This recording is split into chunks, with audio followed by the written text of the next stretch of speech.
Well, one of the things I want to come back to is this idea, so that you say in the book, there is masculine order and feminine chaos. No, actually I say that those are symbolic representations of the two things. Right, okay. So why? Why is order masculine?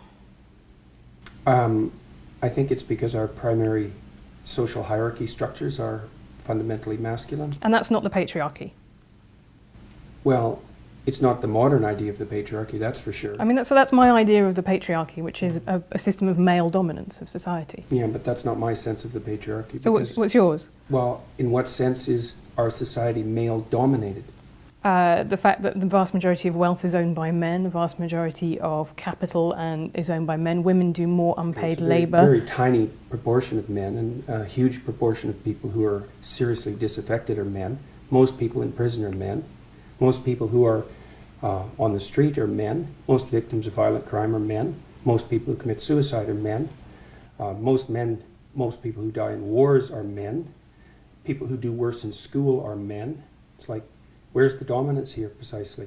What you're doing is you're taking a tiny substrata of hyper-successful men and using that to represent the entire structure of Western society. There's nothing about that that's vaguely appropriate. But I could say equally well that most rape victims are women. Terrible things happen to people of both sexes. And you could say that with perfect utility, but that doesn't provide any evidence for the existence of a male-dominated patriarchy. Well, it just means that terrible things happen to both genders, which they certainly do. But there are almost no women who rape men, for example. So that is an asymmetry there in sexual violence.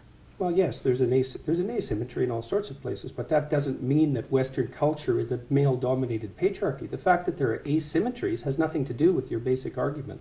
No, but you might This is a trope that people just accept. Western society is a male-dominated patriarchy. It's like, no, it's not. That's not true. And even if it has a patriarchal structure to some degree, the fundamental basis of that structure is not power, it's competence. That's why our society works. It's only when a structure degenerates into tyranny that the fundamental relationships between people become dependent on power. It's not power. If you hire a plumber who's likely to be male, it's not because there's roving bands of tyrannical plumbers forcing you to make that choice.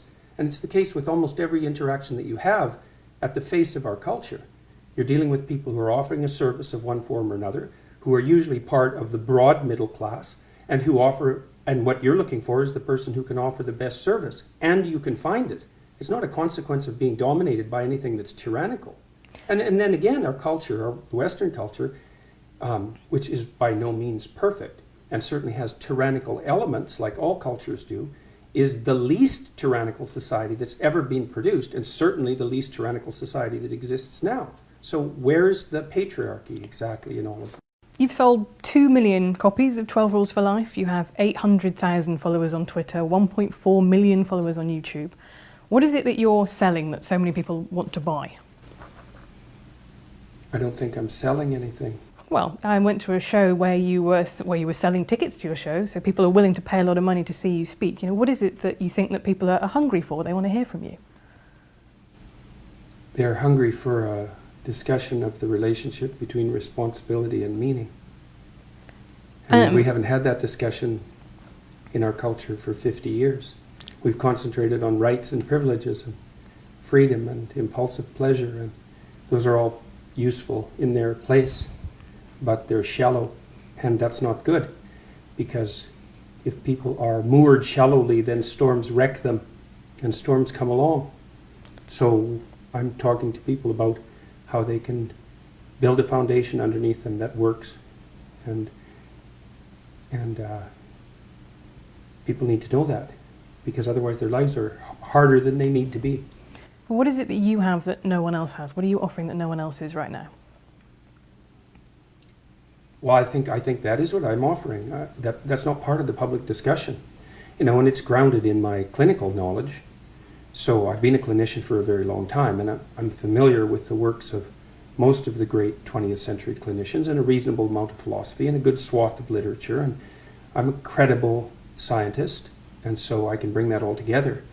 And I've tried to bring it all together and to make a case for the significance of individual life and the psychological necessity of courage and nobility and responsibility these things that sound old-fashioned, but are old-fashioned in the best sense. They're old-fashioned because they've lasted forever and they're absolutely necessary. And people need a call to responsibility because they need to mature. They need to want to be adults. You know, and I don't think we do a very good job in our culture of making a case for why it's a good thing to be an adult.